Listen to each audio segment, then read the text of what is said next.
J'ai regardé des dizaines de vidéos qui tentent d'expliquer l'origine de la guerre entre Israël et la Palestine. Ah, un autre expert. Allez, éclaire-nous. Chaque fois, il manque un élément fondamental sans lequel il est difficile de comprendre un des rouages du conflit. Cet élément, c'est le contexte colonial dans lequel Israël a été créé. C'est aussi une guerre d'indépendance de la Palestine en contexte colonial. Ah bah je te le fais pas dire. Dans le conflit israélo-arabe, il y a bien une dimension coloniale. D'ailleurs, regarde la carte d'Israël il y a 3000 ans et regarde la carte d'Israël aujourd'hui. Maintenant, regarde la carte du monde arabe il y a 1400 ans et regarde la carte du monde arabe aujourd'hui. Ça fait beaucoup là, non? Il faut se rappeler que les Ottomans sont des conquérants turcs et qu'ils sont de moins en moins respectés par les peuples arabes qui peuplent majoritairement la Palestine. En plus de ça, les puissances coloniales européennes rivalisent pour s'implanter dans ce territoire très symbolique, puisque c'est un haut lieu du christianisme, de l'islam et du judaïsme. Alors si c'est un haut lieu du judaïsme, c'est parce que c'est toute l'histoire du peuple juif qui s'y écrit. Si c'est un haut lieu du christianisme, c'est parce que c'est toute l'histoire de Jésus, un juif, un judéen en Judée qui s'y écrit. Et si c'est important pour l'islam, c'est juste parce que sans juifs, sans Jésus, sans terre d'Israël, il n'y a tout simplement pas de religion abrahamique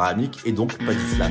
Les choses vont évoluer à la fin du 19e siècle quand les juifs d'Europe commencent eux aussi à s'intéresser à la Palestine. Faut comprendre qu'à l'époque, l'antisémitisme monte en flèche en Europe. Alors les juifs d'Europe, comme les juifs du monde entier, n'ont pas commencé à s'intéresser à la Palestine à la fin du 19e siècle. Ça fait 3200 ans qu'ils s'y intéressent parce que la Palestine est leur terre indigène et que pendant leurs 2000 ans d'exil, toutes les générations juives ont fait le serment d'y revenir. C'est la naissance du sionisme, un mouvement politique pensé par une diaspora juive tellement persécutée par les Européens qu'elle pense trouver la paix en colonisant le territoire où l'histoire raconte que son peuple est né. L'histoire ne raconte pas, elle démontre l'antériorité du peuple juif sur la terre d'Israël. Je sais pas si vous imaginez le niveau de violence de l'antisémitisme européen et le niveau de fondamentalisme religieux qu'il faut pour envisager un tel projet. Alors quand les Africains demandent la décolonisation, c'est une demande légitime, et quand c'est les Juifs, c'est du fondamentalisme religieux. Ah ouais.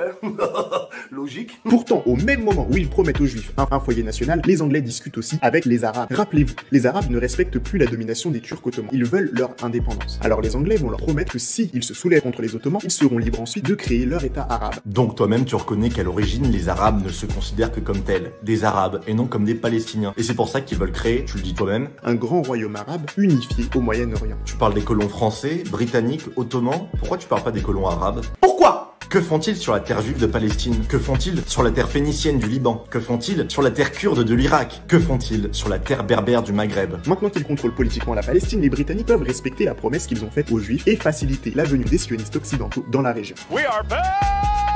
Et ça va être très mal vu par les Arabes qui sont dégoûtés d'avoir été trahis. Et de perdre leur hégémonie coloniale au Moyen-Orient. Et plus les Européens persécutent les Juifs en Europe, plus ils arrivent massivement en Palestine. J'ai même découvert à ma grande surprise qu'en 1933, l'agence juive a signé un accord avec le Troisième Reich d'Hitler pour faciliter le départ de 60 000 Juifs vers la Palestine. Oui, c'était une manière pour les Juifs allemands d'échapper à la persécution nazie tout en participant à la restauration de la souveraineté juive en terre d'Israël. Mais bizarrement, ce que tu n'as pas découvert, c'est la grande proximité entre l'Allemagne nazie et le nationalisme arabe, dont l'une de ses figures de proue, le grand moufti de Jérusalem Amin al-Husseini, qui, lors de sa rencontre avec Adolf Hitler en 1941, lui dit « Les Arabes sont les amis naturels de l'Allemagne puisqu'ils ont les mêmes ennemis. » Les Juifs, les Juifs, les Juifs! Le Liban devient indépendant en 1943, la Syrie et la Jordanie en 1946, il n'en reste plus qu'un, la Palestine. La Palestine n'obtient pas son indépendance. En effet, comme c'est le cas au Liban, en Jordanie, en Syrie, des pays où les minorités indigènes ont été complètement effacées par le colonialisme arabe, ou sont bien trop minoritaires pour avoir leur mot à dire sur la domination arabe. Et si ça n'est pas le cas de la Palestine, c'est parce que sa population indigène, les Juifs, sont de retour et réclament leur indépendance. C'est donc l'ONU qui va proposer un plan de répartition de la Palestine en deux États souverains, un État juif et un État arabe. Mais bien sûr, les Palestiniens refusent ce plan. Ça va péter!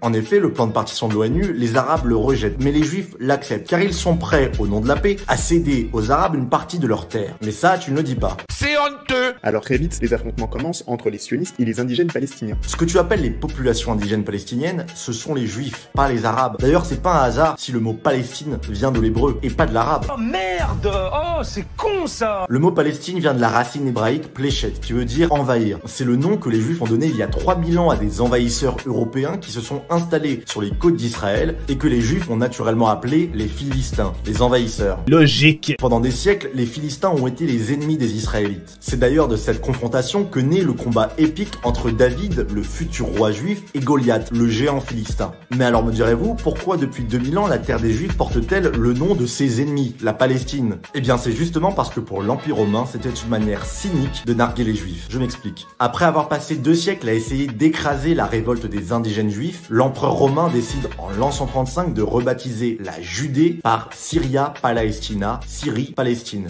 histoire de bien enfoncer le couteau dans la plaie après avoir massacré des milliers de rebelles juifs et détruit leur temple à Jérusalem. Voilà que c'est pas cool, frère. Voilà que c'est pas cool. C'est pour ça que pendant 2000 ans, la terre des Juifs portera le nom de Palestine. Et c'est aussi pour ça qu'avant la création de l'État d'Israël en 1948, les Juifs sont aussi appelés Palestiniens. Logique. Cette affiche, qui est souvent utilisée pour démontrer l'historicité d'une Palestine arabe, eh bien c'est une affiche sioniste. Cette équipe de football palestinienne des années 30, eh bien c'est une équipe juive, d'où l'étoile de David qu'ils arborent sur leur maillot. Mais la spécificité d'Israël, c'est que les sionistes n'ont pas de territoire où rentrer. Bah non, parce que le seul endroit où les Juifs ne sont pas des étrangers, eh bien c'est en Palestine. À partir de là se met en place tout le scénario d'une guerre coloniale, une guerre donc asymétrique opposant des populations sionistes surarmées par les puissances coloniales contre des populations indigènes palestiniennes. Non, si guerre coloniale il y a, c'est bien celle que livrent les puissances arabes voisines à Israël, justement pour tuer dans l'œuf le rêve d'une indépendance juive en terre d'Israël, c'est-à-dire la décolonisation. Asymétrique. Alors qu'est-ce que j'ai retenu de toute cette histoire? Premièrement, l'antisémitisme occidental a été le déclencheur du projet sioniste. Non, l'antisémitisme européen du 19e siècle a été le déclencheur du sionisme politique, mais pas de l'aspiration millénaire des Juifs à retourner sur leur terre. Deuxièmement, c'est grâce à la domination coloniale occidentale que le sionisme a pu se mettre en place. Non, la domination coloniale occidentale, c'est un peu à cause d'elle que les Juifs ont été en exil pendant 2000 ans.